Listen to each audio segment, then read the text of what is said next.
Chers amis, bonjour, j'espère que vous allez bien. Nous entrons en ce mois de mai, ce mois de Marie, avec cette fête de Saint-Joseph travailleur et jour férié pour notre plus grand bonheur. Et ce matin, je voulais vous laisser une petite réflexion sur la vie de prière en ce temps de confinement. Parce que certains m'ont dit que c'est pas simple de prier, de prier en tout cas comme on le faisait avant. Peut-être parce que beaucoup de choses nous ont été enlevées, beaucoup d'aides que nous avions avant, que ce soit les régularités ou les rencontres que nous faisions avant dans nos groupes de prière,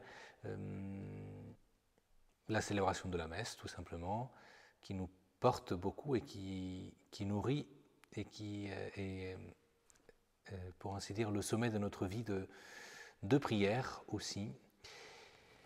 Eh bien, il ne faut pas oublier que le Seigneur nous a donné beaucoup de choses qui restent là, qui sont peut-être moins visibles que celles que nous avions avant, mais ce n'est pas pour cela qu'elles ne sont pas vraies et qu'elles n'ont pas une réalité dans notre vie.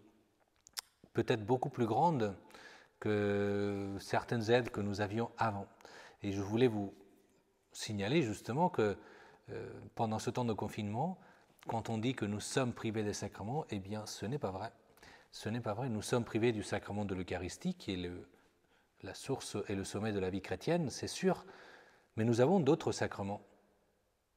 Certains nous ont été donnés une fois pour toutes, le baptême, la confirmation. Nous avons, vous avez certains parmi vous, le sacrement de mariage aussi. Ce sont des sacrements qui, même s'ils ont été célébrés à un moment de votre histoire, ce n'est pas pour ça qu'ils ne sont pas agissants en vous.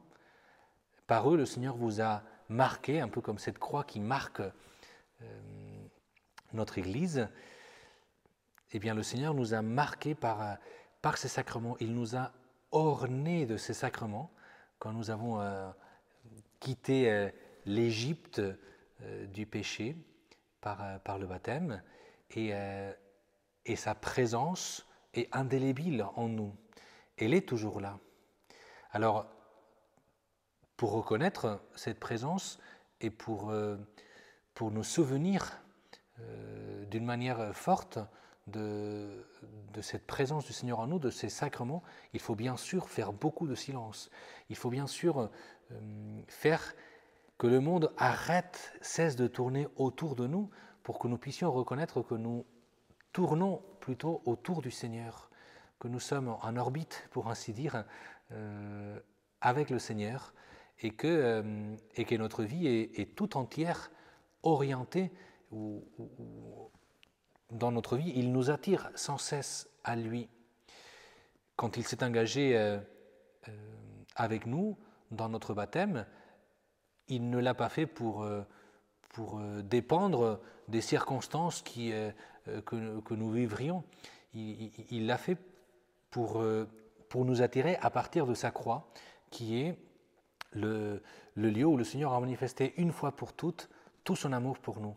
Alors moi, je vous inviterai tout simplement, en ce temps de confinement, à faire un peu de silence aussi et à reconnaître que nos grandes richesses ne sont pas celles qui nous ont été enlevées peut-être pendant ce temps de confinement, mais celles que le Seigneur nous a données une fois pour toutes dans ces sacrements qui sont vivants en nous aujourd'hui et qui agissent de manière efficace. Et bien que le Seigneur vous donne la consolation et la joie de sa présence par ces sacrements qui sont en vous et qu'il vous bénisse en cette nouvelle journée qui commence, le Père, le Fils et le Saint-Esprit. Amen.